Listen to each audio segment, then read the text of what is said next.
before I start, A, if I ever get too quiet, like yell at me, I tend to do it. B, if you have any questions at all, ask them like when they enter your head, because I might go into a completely different area of this and not come back to it. It's unknown. So my talk today is on password cracking, and specifically with hardware not designed for it, but a lot better than a CPU at it. Graphics processing things.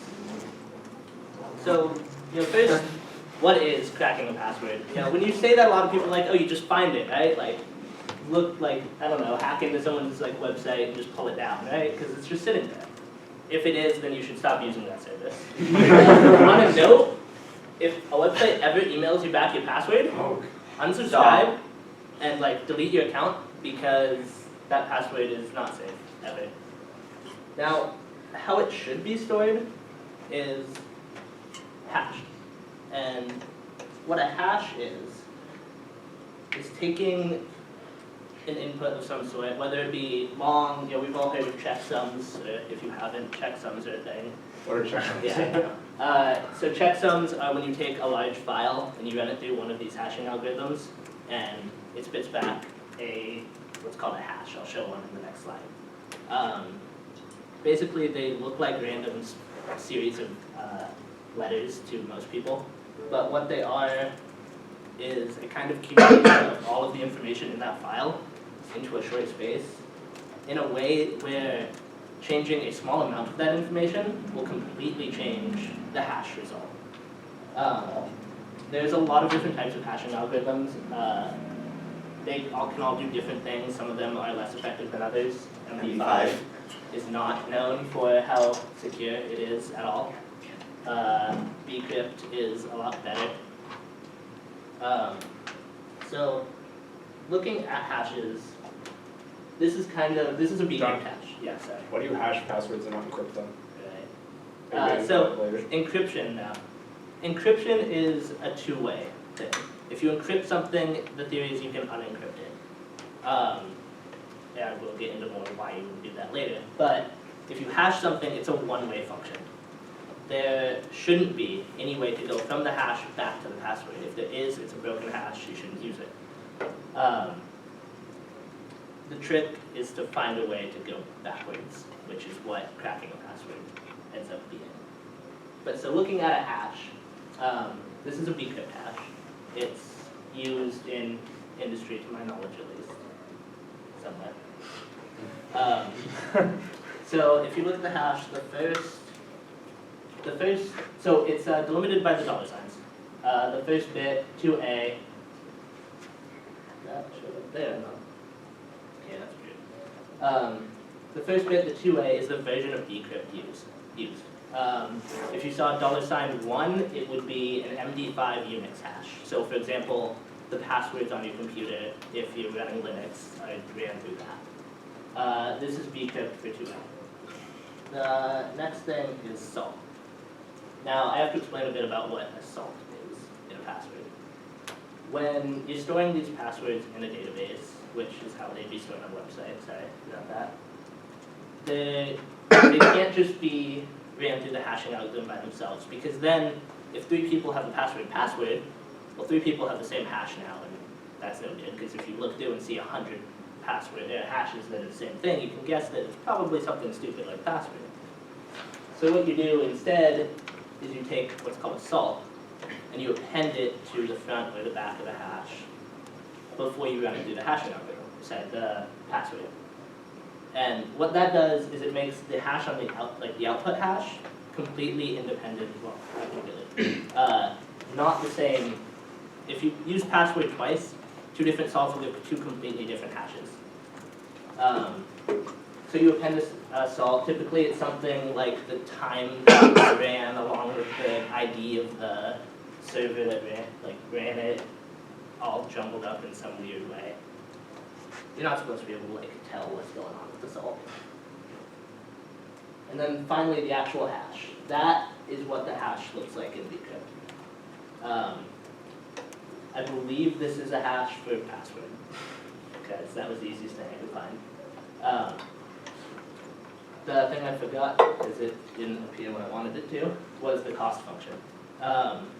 That cost function is the number of times that you have to run this hash through the hashing algorithm in order to get the right output. Now, if you change that to a 12, you're going to get a completely different hash, because it's going to run a lot more times. Now, that's important, because when you think about, to get, so in the, on the website, these are stored, these hashes.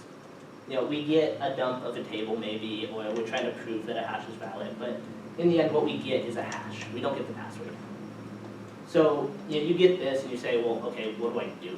Like, where do I go from here?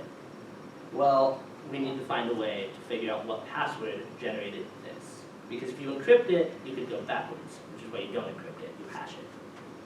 So, since we have the hash, we need to figure out what password plus this salt will give us this hash. And so you think, well, that's not too hard, right? I'll just like check everything. Well, that's not really gonna work at all. If you just run, like, try to say, generate all of the passwords, your CPU will cry, will probably overheat, will possibly catch on fire, and will not like you at all. Your CPU can't do it. If your password is relatively long, like 7 characters, it'll take your CPU upwards of, like, I believe a year, depending on your CPU. And that's 7 characters. That's a standard that most websites have gone past. So then what do? Are we screwed? Well, that's no fun. Instead we take a GPU, which is a graphics processing unit. I'll explain in a bit why a GPU is a lot better for this. But first I have to explain a bit about what it is, and what you can do to attempt to crack the password. Take the password and turn it into the hash. The first thing is a rainbow table. What a rainbow table is it's somebody that sat and ran all of these hashes, all of the possible passwords that they can think of through the algorithm and got the output and just put it in a table. And then when you for example, like Google it, if this table was public, it would just spit back out the password. You Google the hash, it spits out the password. This is the reason for salts also. Because if there's a salt on the front, it's no longer a common password. It's no longer going to be inputted into a rainbow table just for fun, or whatever someone makes a rainbow table. So instead, you can't really use that anymore with a salt. A mask attack. A mask attack takes a long time, and that's kind of what I described when I said generate every possible password.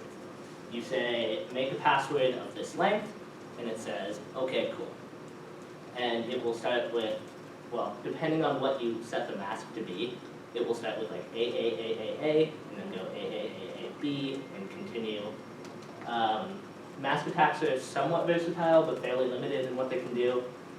You can tell them to only go through specific characters, you can tell them upper and lowercase. They're pretty much stuck to that. They can't make any logical conclusions based on like the fact that ZZZZZ might not be a password, but unfortunately it might be, so can't really do anything about that. The next kind of attack is a dictionary attack. A dictionary attack is taking a list of common passwords and just trying all of those with the salt. Because you still need to run this with the salt. So you take like password 123, password 12, cat, dog, I don't know, all of the common things. And you run those through with the hash, and you check it. And if you find it, then good job. A rule attack is kind of like a mask, but it's a bit smarter. Instead of just taking a subset of characters, it can also do things like take a character and invert it. Or you take a character, like uppercase it, lowercase it, check the next thing, uppercase it again, lowercase it again, and do kind of smart things like that, where instead of just running through all of the possible spaces, it can check a little more carefully. And then finally, a hybrid attack is a combination of a dictionary attack and a mask. You take the dictionary, because you assume a lot of common passwords are in that, And instead of just trying to do that, you take password, and then you add a 1 to it. You take, every possible thing in that dictionary and add numbers to the start, numbers to the end, insert cases of certain things, change zeros out for O's, or O's out for zeros because people think that'll trick people. Add exclamation marks, all of that good stuff. So that's a bit on the types of attacks. Kind of had to go through that to understand why a GPU is a bit better. So I'm going to show you an example of password cracking live. Hopefully it works. We'll see. Factor code are always the best. So there's a lot of programs out there for, well, not a lot. There's a couple programs out there for doing this. A lot run on your CPU, which isn't the point of this talk. These run on, this one is called OCL Hashcat. I don't know why. The name hash is obvious, the rest. OpenCL. Yeah, but not the, it runs in CUDA too. I'll get into OpenCL versus CUDA later also. I've seen CUDA, it's scary. So this is CUDA, OpenCL Hashcat, CUDA Hashcat. It is a GPU-based password cracking program. What it will do is we'll run through, it will do one of the attacks that I just described, except for the rainbow table attack. So,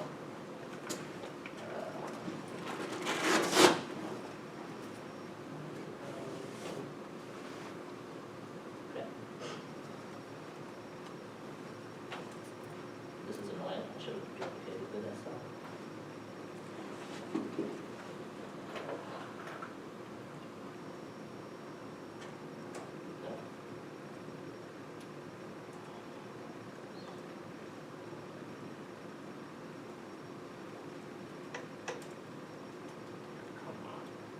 Looking behind you and typing is harder than you think. Okay.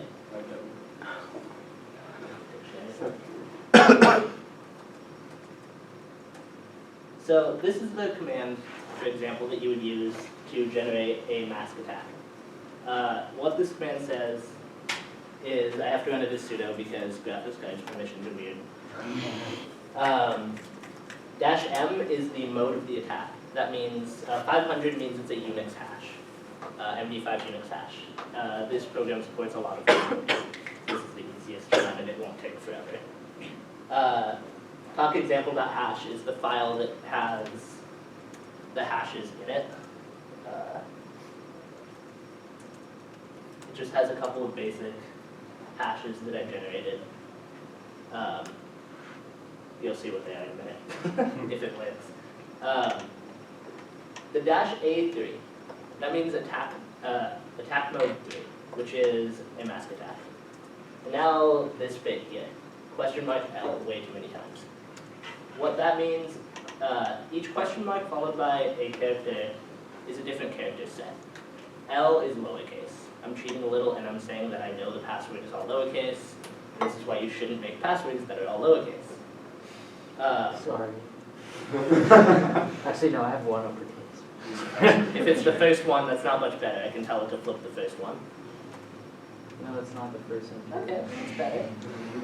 Or wise to use a password manager. It's actually like 30 characters long. Okay, well that's good too. We'll get to that. So there's 5 of these. That means 5 characters. If I say -- increment, I'm saying that start at a 1-character password and go longer until we either find it or run out of things to check. And if we run out of things to check, then things are wrong. This does a nice thing where it stores passwords you've already found. So if I don't remove this, it'll tell me, cool, you already found these.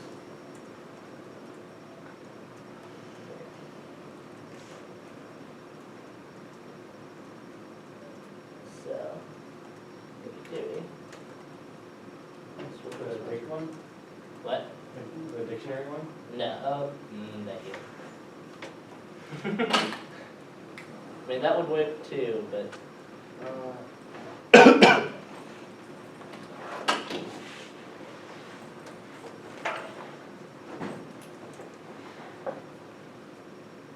alright, so it's going to flash some things for a second, now it's going to slow down. Okay. So, oh, yeah, you found two of them. Were they password? They would pass, yeah, pretty much, same difference. It's still looking for the third. I'll tell you, it won't find it because it's more than 5 characters. But this is what the output of it looks like. Time estimated 10 years. This is why you make long passwords. So what it did was it ran through zero doesn't count. Like all 1-letter combinations, 2-letter combinations, 3-letter combinations. When it ran the 4-letter combinations, it found these two. And they were both password with different salts. So if you look, that salt, like, these two don't look the same at all. But they're the same password because they were just hashed with different salts. The last one's like 6 characters, it's not gonna find it anytime soon. So, yeah, these two 4-letter passwords take no time at all. This is why most websites require you to make a longer password, because that won't work at all. Yeah. So you specified that there would be 4 lowercase characters. Yes. Does that mean that the password, if as it moves on past 4 to 5 and 6, does that mean it'll just do 4 lowercase and then 2 of anything? If it got past 5, it would stop. Okay. I only specified. So it has to, it's the mask or less. I could add like 5 more question mark L's and we could never find anything, but I shouldn't put that before my computer like melts. 54 degrees, this is why you should not leave it on. This is also why you shouldn't do this on a laptop. GPUs on a laptop aren't the most powerful thing. But anyway. Clearly, they're too powerful for the hardware. They're too powerful. They release too much power. Yep. So, those short passwords don't work. And basically, there's other ways to run this. The other dictionary attack, which I won't. I have it up somewhere. The dictionary attack. The difference being attack mode 0, it would search through a dictionary. The dictionary is kind of,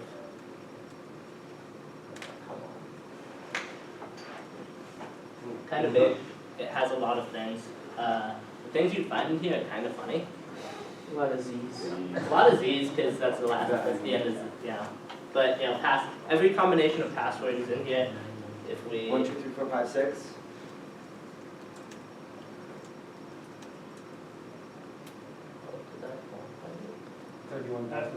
It works. Yeah, there it is. Okay. There's a lot of them, but and this is an example dictionary. There's not much in here. If you get a professional dictionary, it will have a lot more on it. The Rock 85. Like I said, there's a lot of fun things. The Red Demon, yeah. The Saurus 2. The Rock 17. The rapey? Oh, therapy, sorry. Specifically 1785. Therapistfinder.com. This is a very example dictionary.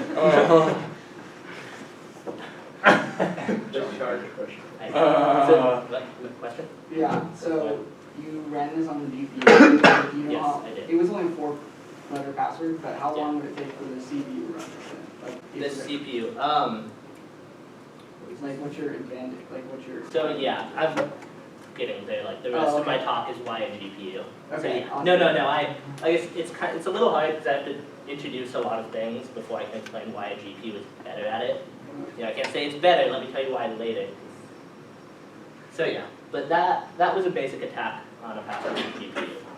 That's why you don't use 4 characters. If you make a smarter password cracker, a smarter mask, or a more advanced rule set, or a dictionary attack, it'll take even less time. To run through this whole dictionary takes, well, let me show you. Doesn't take that long.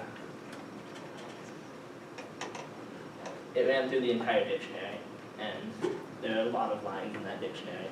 It doesn't take long to run through a dictionary. If your password is a simple password, it will find it very quickly. Did it find the password that it couldn't find? No, that one was a common password. That one, Control R would work. I was going to show. Nope, that's not what I wanted. Actually, yes. I was going to show a rule-based attack, but time-wise, I think I'd rather not. So that's what cracking a password on the GPU looks like. So, hold that down. Hold on 1 second, sorry.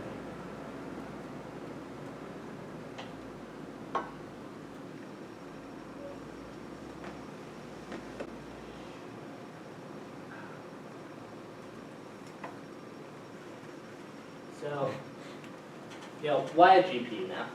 That's not that slide. Why a GPU? I mean, come on. I have an i7 with like 128 gigabytes of RAM. Like, why the hell am I using a GPU? Who cares? Well, holy cow. A CPU is a processor meant to handle a single-threaded workload very well. Modern CPUs can handle a lot more, but a GPU has thousands of cores. A GPU can run these so much quicker than, it can run so many more of them at a time that even though it's magnitude slower, it can do so many of them, it doesn't matter. It can outpace a CPU at this very quickly. And why can it do that? Well, think about like pixel counts. How is your GPU rendering all of the pixels it needs to render for a 4K screen, which is something like 9 million pixels? Solving billions of matrices. That's how. Yeah, exactly. Yeah, it's solving the matrix. It's solving matrices for OpenGL, for other graphics libraries for your game, which is what they're made for. But because they can do this massive parallelization, then we can take advantage of that. But how do we use it exactly? What makes it possible for us to do that? What does Gpgpu stand for? Gpgpu stands for General Purpose Graphics Processing Unit. A GPU isn't made for this. It's made to render graphics. It's made for OpenGL. It's made for DirectX 11. They're not made for this, but we're forcing them to do it. So it's brute force in another way. Exactly.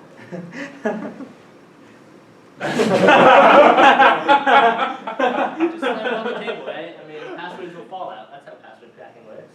Or do we just want like 10 screens at once? Because that's also pretty hackery. As long as they're all green. Yeah, exactly. I mean, obviously. We gotta go green, it's like one of the most things going. So parallel processing is why. And I already kind of said this, but parallel processing on a GPU is a bit, optimizing it is very different than when you optimize things for a CPU. And password cracking fits very nicely into this. On a CPU, you can try to multi-thread it, but there's still only 8 cores. On a GPU, it's built to do the same operation to many pieces of data at the same time. To kind of briefly digress on how a GPU does what it does in CUDA, which is a framework. Each GPU has thousands of things running at once. They are grouped into first wraps, which are 32 threads, which are grouped into blocks, which are a variable number of wraps, which are grouped into grids, which are a variable number of blocks. But in the end, what this means is just that we can make the GPU do a lot of things, a lot of different pieces of data simultaneously, because we need to do the same thing to all of those pieces of data. When a GPU is doing the math to display things, it's running through what's called a shader pipeline. And that pipeline just does the same thing to every pixel. It might have different data on that pixel, but it does the same thing. In this case, we're taking hashes, passwords, and we're running it through the hash algorithm on every core. And because we know that it's going to do the same thing on every core, we can just set all the pieces of data in line and have it run them all at once, which is why we use GPUs for this, because it's way faster. We can do way more than at once. But then that kind of brings down to the two separate frameworks that Max brought up earlier, OpenCL versus CUDA. And basically what it boils down to is NVIDIA versus AMD, gamer, red versus green, all the fun things with that. But what does this mean for us? Is there one that's better? Well, actually there is. And if I had to guess, anyone want to guess which one's better? NVIDIA, nah, I'm going for CUDA. CUDA, AMD. AMD. NVIDIA versus AMD is a bit of an odd case. When you look at graphics, NVIDIA wins in the high end. NVIDIA has a lot more of a focus on that end. But, and there's a couple reasons for that, I'll get into that. AMD, on the other hand, is very large and they're very proficient in cryptography.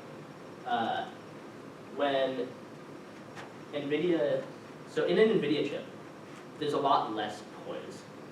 And with a lot less cores, that means you can do a lot less things at the same time. Each core is way more specialized and is a lot more akin to your CPU than to the simplicity of AMD. However, they still can't do as many things at once. And also they're way more attuned to floating point calculations, which are what your graphics engine would use. They're not dealing with just integers, they're dealing with floating points. NVIDIA also has way better double precision, but to do that you have to buy a $4,000 industry card, and no one has money for that. So, but what makes AMD also better is just how much their architecture, their instruction set focuses on integer binary manipulation. Bit select, bit align, all of these are used heavily in code generated to produce hashes. And it just can't be done as well on a NVIDIA card. A typical high-end AMD card will outpace an NVIDIA card of the same value, not quite 2 times, I'd say about 1.7 times. Like, quite a significant margin, 1.5 to 1.7 times. And that's just accumulation of core count, integer math, and all the other things that it has going for it. Yeah. It's kind of the same reason as to why they make AMD cards for Bitcoin mining. Yes, exact same reason. Yeah. Like I said, cryptography, AMD tops NVIDIA in a lot, and Bitcoin mining is the same thing, computing hashes. So if you can do that faster, it's way better. What's the core count on AMD cards nowadays? I don't have the number on that. Say an arbitrary power of 2, confidently. 1024, let's move on. There we go. And then explain how an RX exists in this core. Oh, shit. So, again, why a GPU? You could just design a chip that's made to do hashes, right? Well, no, that costs a shit ton of money. No one has that money. And you could design this, but to design it as efficiently and as cheaply as graphics cards are, isn't really realistic. GPUs are mass-produced. Therefore, they can be made at a much lower cost. The cost of design is spread out among millions or thousands of millions of cards. There's no, whereas if you design this, not many people are going to buy it. It's not that needed. It's not that common of a thing. So yeah, you can design it, but it will cost too much. You could also use a FPGA, field programming array, which is kind of like designing a card, but not. You get the chip, I believe, correct me if I'm wrong, anybody, and then you kind of set up the hardware to do. Yeah, you load a bit stream onto it, and it sets a bunch of switches, Okay. and it's covered with individual logic cells. Okay. So you could get one of those, and you could design that, or code that. Would be the word for that? Yeah. Code that. You could code that to do the hash efficiently, but again, to do it as efficiently as graphics cards are made to do everything is very difficult to do. What does PCB stand for? Printed circuit board. Thank you. I was like, I know what it is, I can't describe it. Okay. Is that a Spartan one? That's old. It is. I grabbed something that looked good. So between the mass-produced, between how well they're designed, graphics cards generally will beat out any custom solution. But that doesn't mean we can't just throw a lot of graphics cards at a computer. This is an actual thing. 25 GPU setup. Someone made this and was like, cool, I'm gonna try to crack Windows passwords. They cracked like the anyone know the standards for The Windows? NTLM patch? Maybe older. L4? I'm not sure, honestly. They went through like the entire password space in like a couple days. And I mean, like, they just wrecked it. So, Windows password is wonderful, right? But with modern controllers that can take these 25 graphic cards and run them in parallel, because you don't necessarily need them to all be doing. It's not like a game where you need them to be coordinated. You just need to say, you do this set, you do this set. And so with 25 of these things on Linux, you're going to get a 25 times speed up. You know, it's not like games where it's like you add a second one in Crossfire and you get a 1.2 times speed up. You know, with 25, you will get 25 times the amount of hashes computed. So, you know, setups like these are quite powerful. Does VRAM play anything in the part with? Not strongly. Really not. What was much your at all. question? Does VRAM play into cracking passwords? And honestly, no. The amount, well, yeah, because the amount of VRAM that cards have nowadays, and I mean, yes, like a tiny amount will hinder you, but the amount of VRAM that cards have nowadays is kind of ridiculous. You know, 4 gigabytes when you're just cracking passwords, not trying to render 3D video, is a lot. Kind of overkill. So no, I don't believe they do. Then kind of why do we care? You know, I mean, great, now you know how to crack a password on a GPU, but are you really ever going to do it? No. Okay. Are you really ever gonna do it? Okay. Bad thing to ask you. Right there. Yeah, we are white hat. You might. Sometimes gray. Sometimes gray. Shades of gray. But really, why do we care? Why would we be? Why would most of us as white hat hackers be cracking passwords? Probably to check if they're secure, or to get them back potentially if someone lost them. But really, like, that's not that big a thing for most of us. It won't be. We care because we want our passwords to be secure. Knowing these attack patterns can help us avoid the common pitfalls. Making a 4-letter password. Please don't. I don't care if your password is 6 letters and it has all the symbols in the world, it's still not that great. Now, you know, common passwords, common words. If you have password in your password, I don't care how many characters you put before or after it, it's still easier to do. I can do a rule attack and just add things to the front and back until your password is done. Having your hint give part of your password, really bad idea. I just set that to the start and I just rule the rest, and your password is shorter by that many characters. And the biggest thing, yeah, use symbols, because if I can do a lowercase attack, it's going to take way less time. But passphrases are actually really good against this. Having a 25-character password that is all random things sounds great. If you have a password manager, it could be a thing, but you still need a password for the password manager, so different password somewhere in there. It's really hard to remember. Whereas if you take a passphrase, make it like 30 characters, make it a sentence, you can't crack that with a GPU. You know, I'm not going to run a 30-character hash on it. You could try to make a smart rule that would just append words, but the amount of words in the dictionary times 10, if it's a 10-word sentence, you're never going to finish that. So, you know, use passphrase. And even if you don't, password length, as you increase password length at all, it gets unreasonable. You know, if you have a 4-letter password, you can crack it almost instantly with a CPU even, a netbook. Like, don't do that.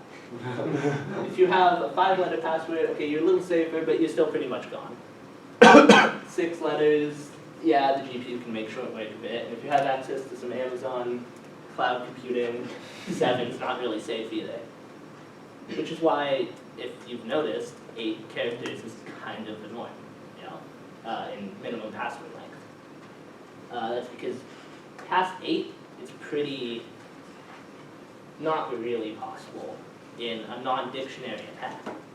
just in a brute force attack to find the password, unless you make your password A, because that's where they're going to start. So, from this, just make a long password and try to not fall into the pitfalls of making it a dictionary word. Yeah, So like, I mean, to do all of this stuff, you still have to get the hash first, right? you do, and Hopefully the hash that is is the other side of it. You hope the hash is encrypted and secure, stored securely. but with with how many website databases we've seen leaked, really, it's not. You also hope the password's not being stored as plain text. It might be. So, and if that's the case, then you can do whatever you want. This isn't going to help you. Yeah. So. Yeah. Are these all single round hashes, like when you were cracking them, for example? The ones I showed was MD5, I believe it was. So just like one round of MD5? Yeah. The example hash that I showed had a cost value of 10, so it was 2 to the 10th iterations of hashing. 2 to the 10th is slightly out of date. 2 to the 12th is considered standard now, which is a lot. But if you increase that by 1, my GPU has to do way more work. 2 times the Yeah, 2 times the work. How often do those standards get reevaluated? Is it like when people release like new hardware in terms of like, oh hey, like we've increased like, Yeah, so computing power, like Yeah, we so also obviously then have to computing- increase our standard? Or yeah, more computing preemptive? the computing hardware continues to grow. We'll possibly see an end to that. We'll possibly see Moore's law. We'll possibly see quantum computing break passwords, which is a whole other talk, but there's a nice quantum computing algorithm that can break a lot of things, a lot of passwords. So, but as far as the standards get increased, in Bcrypt, for example, it's just increasing a number. You don't have to necessarily recompute all the hashes in your table, because that would take them giving you the password again. If you don't have it, you could just make new entries. Now you're doing 12 rounds. I don't know exactly how long or how often the standards get redone, but that is a variable standard. It's not a standard, so to speak. It's just Like best practice. best practice. I would assume fairly often, but I don't have the answer to that. Any other questions? I just have a comment. I looked up the core count. On AMD? So 98 Ti, which is the biggest high end, they're running 2,800 CUDA cores, and Fury X is going to be running 4,096. Yeah. So about double. Yeah, like 1.5. Yeah, it's kind of not fair. What happened there? This is what happens when you run Ubuntu and open office.